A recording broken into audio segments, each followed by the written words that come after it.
မင်္ဂလာပါခင်ဗျဒီနေ့မေလ10ရက်နေ့မှာကျင်းပခဲ့တဲ့ UFC 328ပြိုင်ပွဲကြီးရဲ့အဓိကတွဲဆိုင်တစ်ခုချီတဲ့ကျွန်တော်တို့မြန်မာကုန်းဆောင် Joshua Ban နဲ့ Japan Fighter Tatsuro Tanya တို့ရဲ့အသေးရဆရာကောင်းတဲ့ပွဲစဉ်အပြီးသုံးသက်ချက်ကိုတင်ဆက်ပေးသွားမှာဖြစ်ပါတယ်ဒီပွဲဟာတကမ္ဘာလုံးကစောင့်ကြည့်နေရတဲ့ပွဲဖြစ်တယ်လို့ကျွန်တော်တို့မြန်မာပရိသတ်တွေအတွက်လည်းရင်ကုန်စိတ်လှုပ်ရှားစရာအကောင်းဆုံးညတညထွက်ခဲ့ပါတယ်ပွဲမစခင်ကတည်းကဒီနှစ်ယောက်ရဲ့ထိတ်တိုက်တွေးဆုံမှုဟာပညာသားပါလဲအကျင့်နဲ့ရှိမယ်လို့အားလုံးကခံမှန်းထားကြတာပါ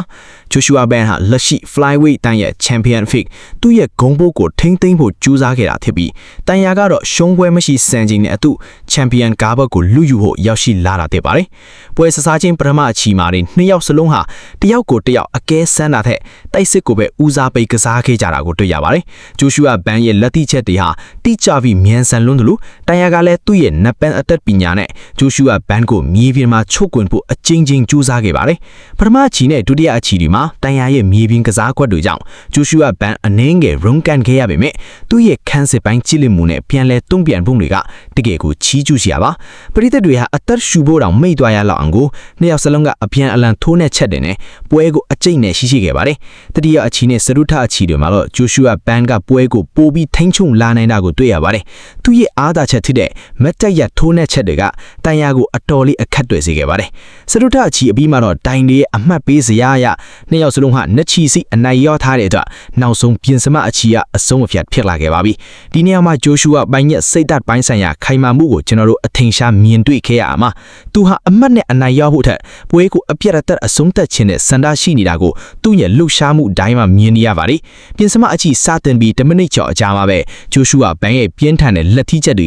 ကတန်ရာကိုအလဲထိုးနိုင်ခဲ့ပြီးဒိုင်လူကြီးကပွဲကိုရပ်တန့်ပေးခဲ့ရပါတယ်ဒါဟာ Joshua Ban အတွက်တော့သူ့ရဲ့ champion ကားဘက်ကိုပထမဦးဆုံးအချိန်အောင်မြင်မြင်ကာကွယ်နိုင်ခဲ့တဲ့သမိုင်းဝင်ညတညထတော့ပါပြီဒီပွဲကိုပြန်လဲသုံးသပ်ကြည့်ရင် Joshua Ban ရဲ့တိုးတက်လာတဲ့နှစ်ပန်းခန်းစစ်ပိုင်းကိုအဓိကထားပြီးပြောရမှာပါတန်ရာလိုမြေပြင်ကစားကွက်ကျွမ်းကျင်တဲ့သူကိုအကောင်းဆုံးတုံ့ပြန်နိုင်ခဲ့တာဟာသူ့ရဲ့လက်ချစ်မှုတွေဘယ်လောက်ထိအောင်မလဲဆိုတာသက်တည်ပြလိုက်တာပါနောက်ပြီးသူ့ရဲ့အသက်ရှူလုံးထိမ့်မှုနဲ့ပြင်စမအချီထီအားရင်အပြည့်နဲ့ထိုးနိုင်တာလဲတကယ်ကိုထူးခြားပါတယ်တန်ရာဘက်ကကြည့်ရင်လည်းသူဟာအကောင်းဆုံးရင်ဆိုင်သွားခဲ့တာဖြစ်ပြီးပွဲစဉ်တစ်လျှောက်လုံးမှာ Joshua Ban ကိုအကျက်တွေများစီပေးနိုင်ခဲ့ပါတယ်ဒါပေမဲ့နောက်ဆုံးမှာတော့ Joshua Ban ရဲ့ပုံမပြင်းထန်တဲ့တိုက်စစ်နဲ့ခံနိုင်ရည်ကလည်းအနိုင်အရှုံးကိုအဆုံးဖြတ်ပေးသွားခဲ့တာပါမြန်မာပရိသတ်တွေအတွက်တော့ Joshua Ban ရဲ့ဒီနိုင်ပွဲဟာဂုဏ်ယူစရာအကောင်းဆုံးဖြစ်ပါတယ်သူဟာမြန်မာနိုင်ငံသားတစ်ယောက်အနေနဲ့ကမ္ဘာအဆင့်အမြင့်ဆုံး MMA စင်မြင့်တယ်မှာ Champion ဖြစ်ရည်တည်နိုင်တဲ့ဟာလူငယ်တွေအတွက်အားကျစရာအတူယူစရာဖြစ်ပါတယ်ပွဲပြီးအင်တာဗျူးမှာလည်းသူဟာသူ့ရဲ့ဇာတိမြေကိုမမေ့ပဲမြန်မာပြည်သူတွေအတွက်ရည်ရွယ်ပြီးစကားပြောသွားတာကလည်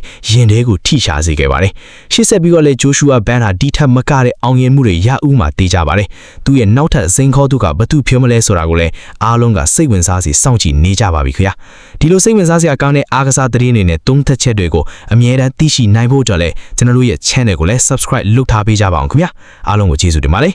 နီကုန်းချုပ်အနေနဲ့ပြောရရင် Joshua Ban ရဲ့ဒီနေ့နိုင်ပွဲဟာကံကောင်းလို့ရခဲ့တာမဟုတ်ပဲသူ့ရဲ့ကြိုးစားအားထုတ်မှုနီးပြအထင်ရဲ့အစီအစဉ်ကောင်းမှုနဲ့သူ့ရဲ့မလျှော့တော့ဇွဲစိတ်ဓာတ်ကြောင့်ရရှိခဲ့တာပါတန်ရာလိုထိတ်တန်းကစားသမားတယောက်ကိုအလဲထိုးအနိုင်ယူနိုင်ခဲ့တာဟာ Joshua Ban ဟာကမ္ဘာအဆင့်မှာတကယ်ကိုထိတ်တန်းရောက်နေပြီဆိုတာကိုမိမောင်းထုတ်လိုက်တာပါပဲနောက်ထပ်ပွဲစဉ်တွေမှာလည်း Joshua Ban ကဘယ်လိုတွေစွမ်းဆောင်ပြဦးမလဲဆိုတာကိုအတူတူစောင့်ကြည့်သွားကြရအောင်ပါအားလုံးပဲကိုယ်စိတ်နှပါကျမ်းမာချမ်းသာကြပါစေခင်ဗျာဒီပွဲစဉ်မှာ Joshua Ban ရဲ့အားသာချက်တွေကိုအသေးစိတ်ပြန်ကြည့်ရင်သူ့ရဲ့လက်သီးအသွားအလာတွေကအရင်ကထပ်ပိုပြီးတိကျလာကိုတွေ့ရပါတယ်အထူးသဖြင့်တန်ရာရဲ့အနီးကချင်းကပ်မှုတွေကိုလက်တို့တွေနဲ့ဟန်တာနိုင်ခဲ့တာဟာပွဲရဲ့အလဲတစ်ပြောင်းထစ်ခဲ့ပါတယ်တန်ရာဟာ Joshua Ban ကိုမြေပြင်ဆွဲထောသွားကိုကြိုးစားတိုင်းမှာ Joshua Ban ကအကောင်းဆုံးဟန်ရက်ထိတ်နိုင်ခဲ့ပြီးပြန်လဲရုံးထွက်နိုင်ခဲ့တာဟာသူ့ရဲ့နှစ်ပန်းပညာရဲ့ပိုင်းမှာအများကြီးတိုးတက်လာကိုပြပါတယ်နောက်ပြီး Joshua Ban ရဲ့စိတ်အေးချပြီးကစားနိုင်မှုလဲချီကျူးစရာပါပွဲစားပိုင်းမှာအမှတ်အနှဲငယ်လို့နေခဲ့ပေမဲ့စိတ်ထက်မကြပဲနောက်ဆုံးအချီအထိအာယုံစိုက်ကစားသွားနိုင်ခဲ့တာဟာ